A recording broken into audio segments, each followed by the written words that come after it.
Hello everyone, welcome to the online lecture series of Rajagiri School of Engineering and Technology. I am Manjushri VK, Assistant Professor, Department of Computer Science and Engineering. Today in this session I will be discussing the part 4 of module 1. This is actually the continuation of part 3 and as well as 1. And in this session I will be discussing data dependence graph example about this control parallelism, what is data dependence, all these things I covered in module 1 part 3. And next is another concept about what is the difference between hardware and software parallelism, and the different architectural development tracks, and what is the role of compiler in this software and hardware parallelism. So these are the different things that I will be covering in this particular session.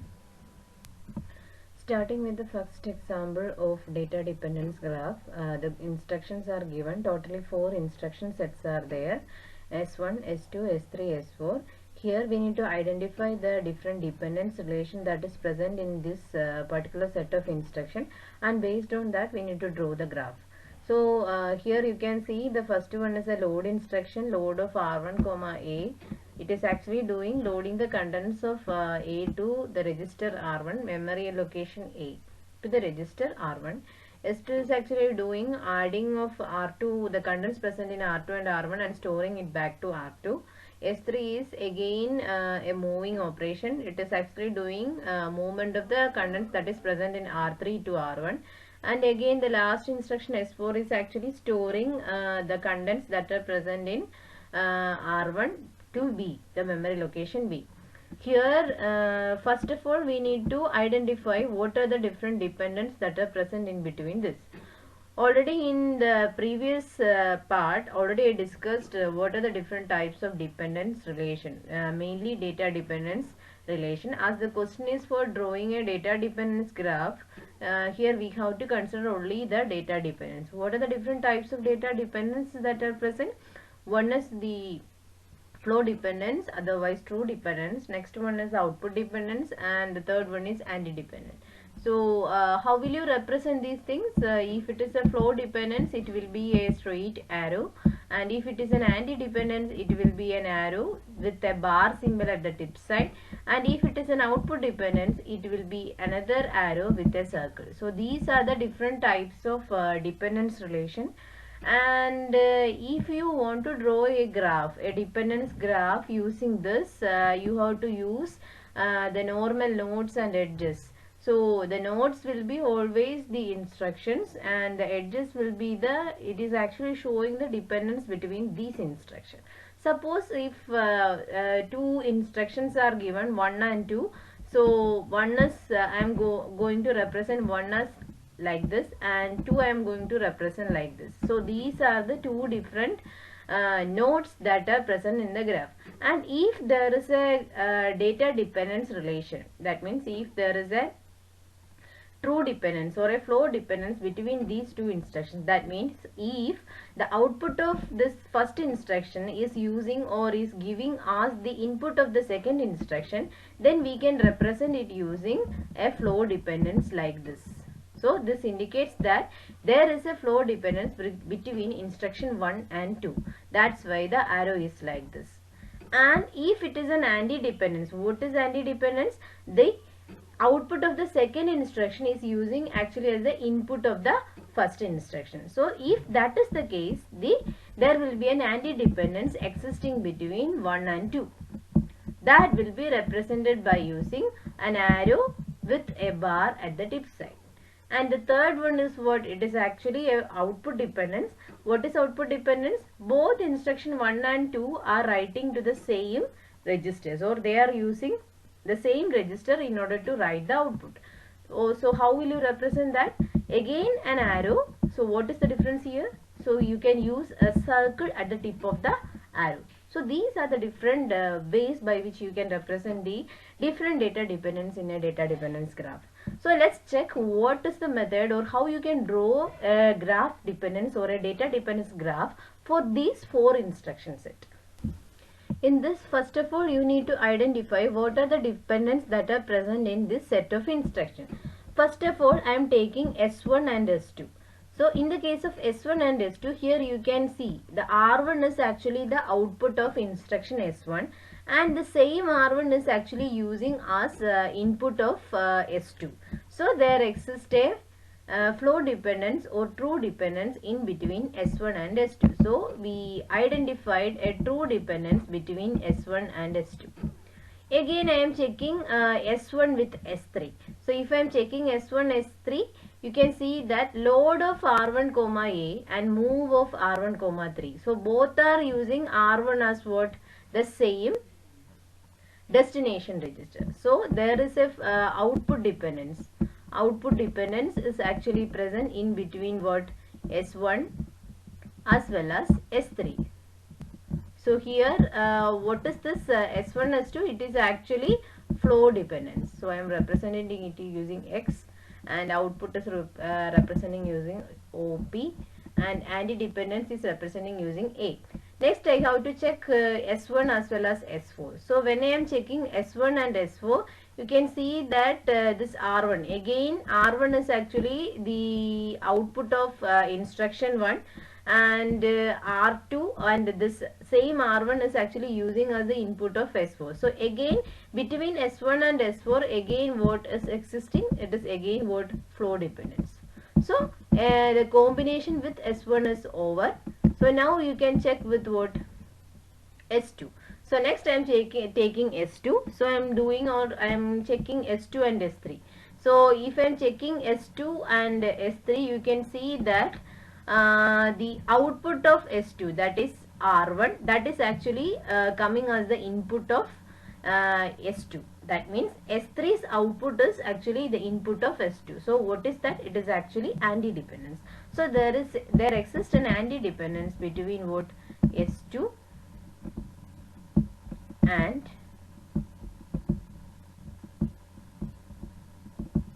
S3. Next I need to again check what? The next combination, that is S2 and S4. So when I am checking S2 and S4, I am not seeing any type of dependence here, because here it is R2, R1, and here it is B and R1. Only the input is coming there. So there is no collision in the case of input. So there is no dependence in case of S2 and S3. So it is free. And then next is S3 and S4. So next S3, when I am checking S3 and S4, I can see that again there is a dependence here, because the output here in the case of S3 is R1, and in the case of S4, R1 is coming as again input. So here also there exists what? A flow dependence. So here again I can write what? In the case of flow dependence, again I can write S3 and as well as S4. So that is the case for this dependence. So these are the different types of dependence that are identified. And one more thing is here, if you are checking S2, in the case of S2, R1 and R2 are getting added, and again it is storing back to R2. So the same instruction is repeatedly using R2 as input again, and R2 same as output. So there is also a loop like dependency is present in there. So in all these cases you have to check this also. This, what is happening here, R1 and R2 are getting added, and the same result is actually storing again back to R2. So R2 is using both as input as well as output here. So again in the case of this S2, a flow dependency is actually existing there. So that is all about the different dependents. So we checked all the possible combinations from this set of instructions that are given. So finally we can draw the dependence graph. As I already told you, what is the different method for drawing a dependence graph in the case of flow dependence, output dependence, as well as the anti-dependence. So connecting all these things, you can draw the dependence graph. So this is the final dependence graph based on the different dependents that we identified from this set of instructions. Next is another question. It is actually here also we have 4 types of instruction, and depending upon the different types of dependence, we need to draw a graph. So let's check first what are the different dependents that are present in this set of 4 instructions. So first of all we will check S1 and S2. Then if you are checking S1 and S2, here you can see there is no dependence or there is no common variable present here. Next again checking S1 and S3. When you are checking S1 and S3, yes, there is a dependence because here you can see both are using the same file. Because 4 is a file, 4 is actually representing a file and both are actually using the same file. So there exists a dependence to the same file. So that is about this S1 and S3. So there exists a relation between S1 and S3. Then we are checking S1 and S4. There is no relation because here it is input and here it is output. And that is about this set of instruction. Again you can check S2 and S3. There is no connection. Then S3, S4, like that you can check. So the only dependence that is existing here is from S1 to S3 and the dependence is actually IO dependence. So you can draw a directed edge from S1 to S3 in order to indicate this IO dependence. So that is all about this type of dependence and the dependence graph. For implementation of parallelism, we need special hardware and software support. And we can classify this set of parallelism into two categories. One is hardware parallelism and other one is software parallelism. Parallelism due to hardware and other one is parallelism due to software elements. So first of all, I will discuss what is hardware parallelism. This actually refers to the type of parallelism that is defined by the machine architecture and hardware multiplicity. So already you know what is parallelism. That is parallelism means you can execute multiple instructions at the same time in a concurrent fashion. So if you need to implement parallelism by means of hardware, you have to use a machine architecture that is capable of implementing this parallelism. Otherwise, you have to increase the number of hardware elements. So if you have only one adder unit, then you can't do a parallelism for multiple add instruction. So you need to increase the number of hardwares that are present in the particular machine. That is hardware multiplicity. And hardware parallelism is often a function of cost and performance. So it is actually always hardware parallelism can be defined as a function of cost and performance. And also it displays the resource utilization of simultaneously executable operation. And it can also indicate the peak performance of the processor resources. One way to characterize the parallelism in a process is by the number of instructions issues per machine cycle. If a processor issues k instructions per machine cycle, then it is called as a k-issue processor. So depending upon the number of instructions that can be issued in a machine cycle, then we can name this processor with different variables. So such as k is a k-issue processor. That means it can execute or it can issue k number of instructions in a single machine cycle. A conventional pipelined processor takes one machine cycle to issue a single execution or single instruction execution. So if it is a sequential machine, it will be only executing a single instruction in a single time. There are types of processors are called, these types of processors are called one issue machine with a single instruction pipeline in the processor. In a modern processor, two or more instructions can be issued per machine cycle. So that type of processors are known as k-issue processor. When the value of k is equal to 1, that is known as one-issue processor. Next is about software parallelism. This type of parallelism is revealed in the program profile or in the program flow graph. Software parallelism is actually a function of algorithm, programming style and program design. The program flow graph displays the pattern of simultaneously executable operation. So this is always a function of algorithm, programming style and program design. So software parallelism is actually implemented due to the program profile. Okay, and this type of parallelism is revealed in the program profile or the flow graph. And mainly there are two classifications of software parallelism are there. One is data parallelism and the second one is control parallelism. Let's discuss what is the difference between control parallelism and data parallelism. So the control parallelism is the one which allows two or more operations to be performed simultaneously. And the second type, that is the data parallelism, in which almost the same operation is performed over many data elements by many processors simultaneously. So control parallelism, appearing in form of pipelining or multiple functional unit, is limited by the pipeline length and by the multiplicity of the functional units. So there will be a pipeline, and this pipeline and multiple functional unit that we will explain in module 3. So for the time being, understand what is control parallelism. So what control parallelism, what actually it does is, it is actually appearing in the form of pipelining or multiple functional units. So depending upon the control or the restrictions that are present in the machine, so you can use multiple functional unit or pipelining in order to implement control parallelism. Pipelining means, suppose if there is an instruction and if you need to execute this instruction. So suppose 10 instructions are present there, and if you are executing the 5th instruction, you can also fetch the 6th instruction for execution. That type of a format is actually known as pipelining. And it is actually handled by hardware, and there is no action by the programmer.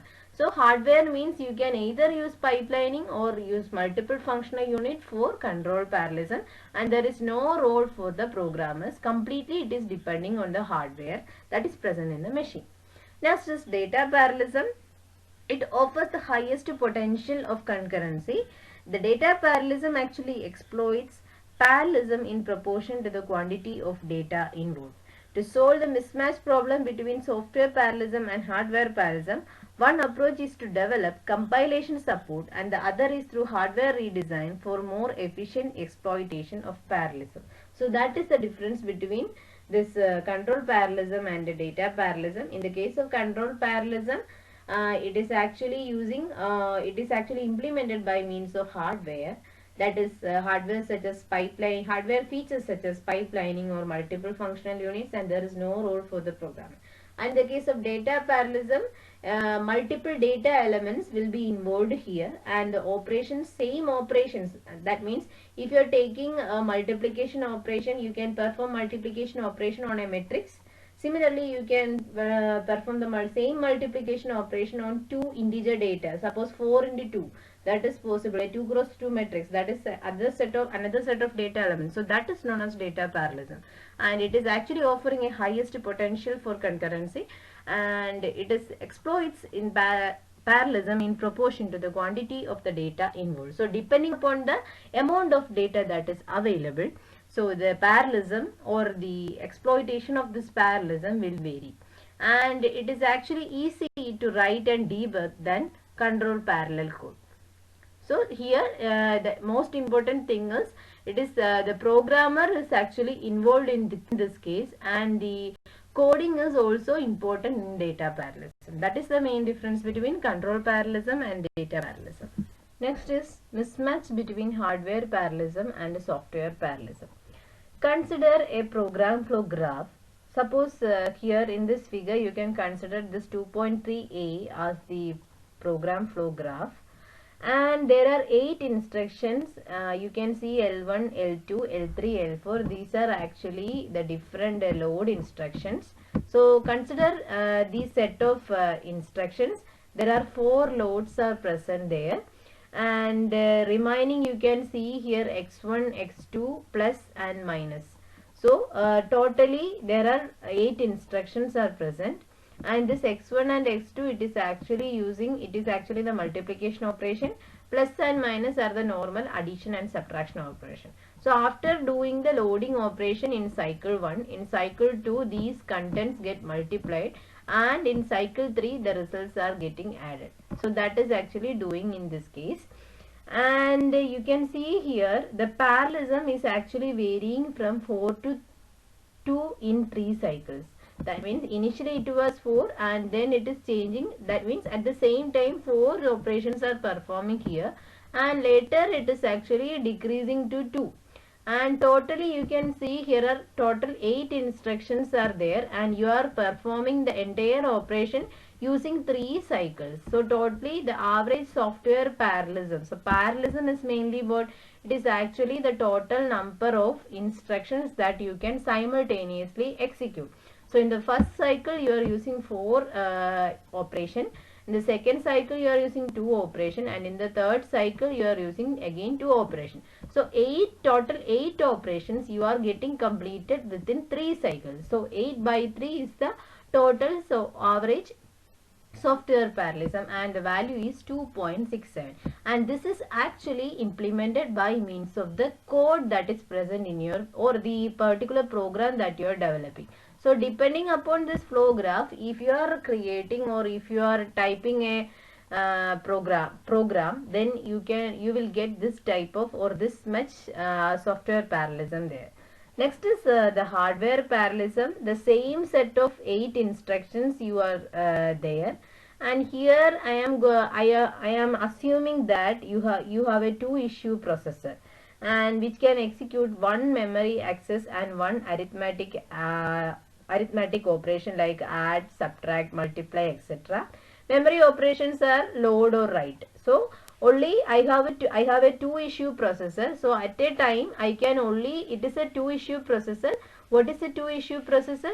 At a time I can only issue 2 instructions. That is known as what? A 2 issue processor. So here I am using hardware parallelism, and in this case I am not considering any software instruction or a program code. I am only considering here what? The hardware. So my hardware is only capable of executing 2 instructions or issuing 2 instructions at a time. That is, simultaneously it can execute only 2. So with this hardware restriction, the program execute in 7 machine cycles. So here the cycles are actually increasing. At cycle 1 I am using what? Cycle 1 and 2 I am using 2 load operation. And as my machine is capable of my machine is a 2 issue processor, in the third cycle I am using a load along with a multiplication. So the 2 load operations are getting, or the data that are loaded by cycle 1 and 2 are getting multiplied in cycle 3. Similarly, in cycle 3 and cycle 4 again 2 load operations are happening, and they are getting multiplied at cycle 5, and the remaining operations are happening also there. And hence here, due to this hardware parallelism, it is getting an average hardware parallelism of 8 by 7, that is 1.15. Why 8.8 by 7? Because here you have 8 total instructions, and it is getting completed within 7 cycles. That is why 8 by 7. So here you are getting 1.14. So this actually indicates the difference between the hardware parallelism or the mismatch between the hardware parallelism and software parallelism. So this was a question that is asked for the past 2 university exams. So read this carefully. Next is architectural development tracks. The architecture of most existing computers follows certain development tracks. Understanding features of various tracks, it provides the knowledge about new architectural development. And here I am going to explain 6 tracks, and it is actually, all these tracks are actually distinguished by the similarity in computational model and also the technological basis.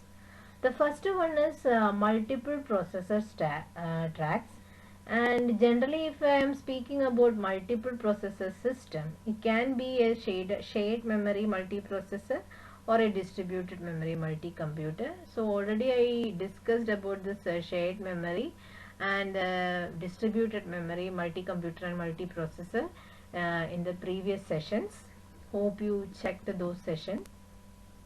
The first one is a shared memory track, and this is actually the figure that is showing the development of this shared memory track, and it shows a track of multiprocessor development employing a single address space in the entire system. So in this particular session it is actually using a single address space, and the track is actually starting with the C.MMP system developed in Mellon University. So this is the first machine that is developed in the multiprocessor development, and it was a UMA processor, Uniform Memory Access Processor, and also it uses crossbar switches also used there, and it is a special interprocessor interrupt but was provided for fast interprocess memory communication.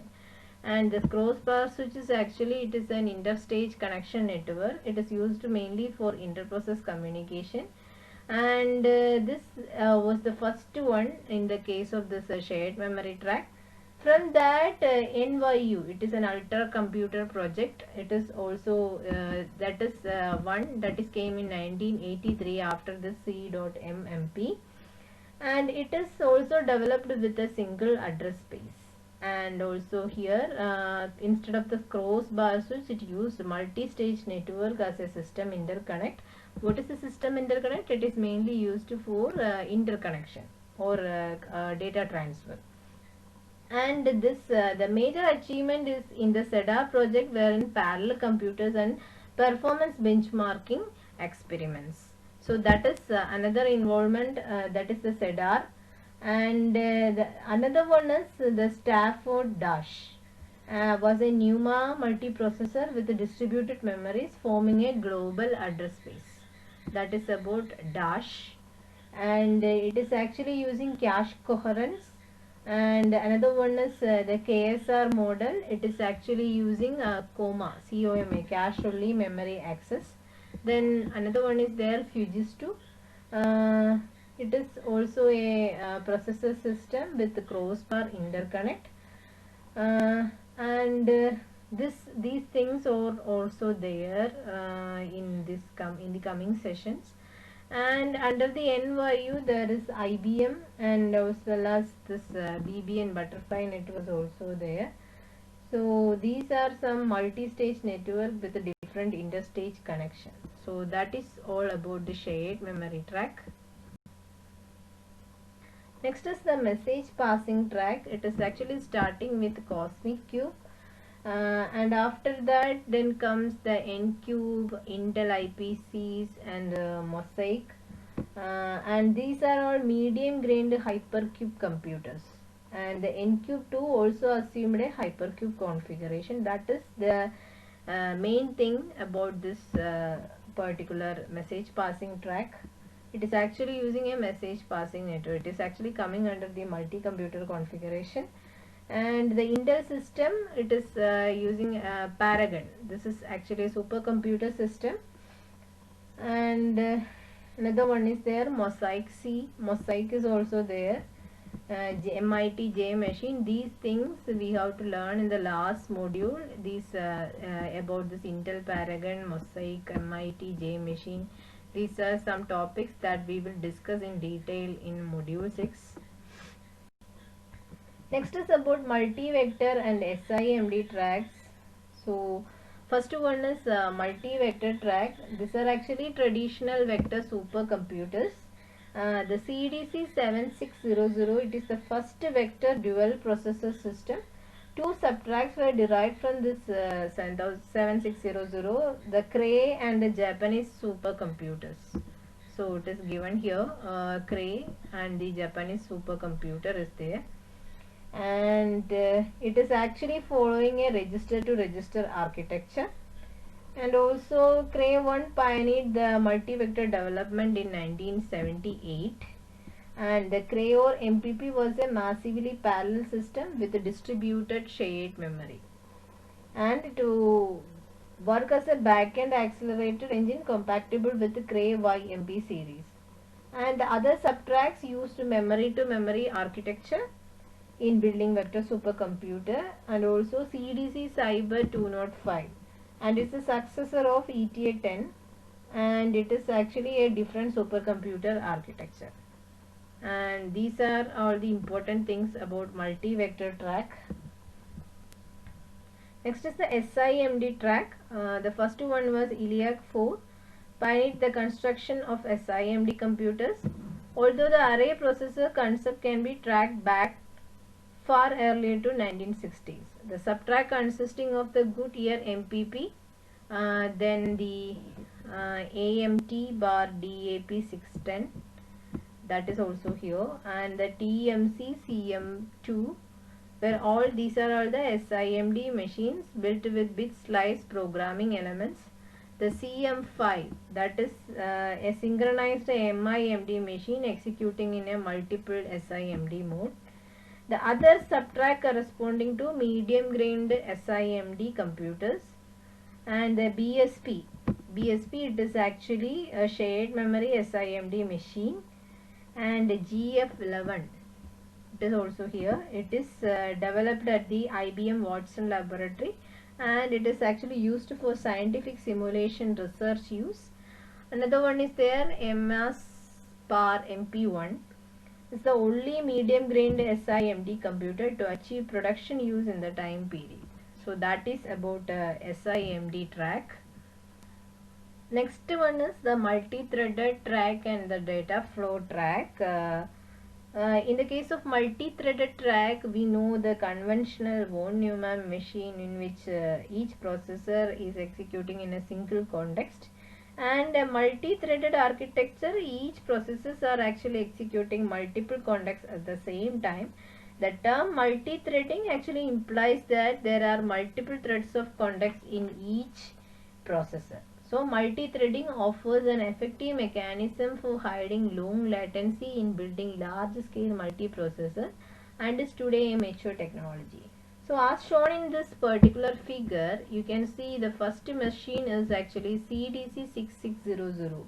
The multi-threading idea is actually pioneered by this Burton Smith in 1978 in the HEP system, which extended the concept of scoreboarding of multiple functional units in the CDC 6400.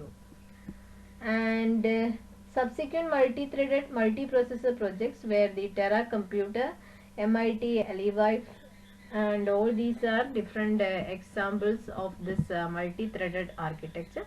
So this scoreboarding mechanism and that is a CDC, that actually we have to study that in the coming sessions about CDC. Next is the data flow track. The key idea is to use data flow mechanism instead of a control flow mechanism as in von Neumann machine to direct the program flow.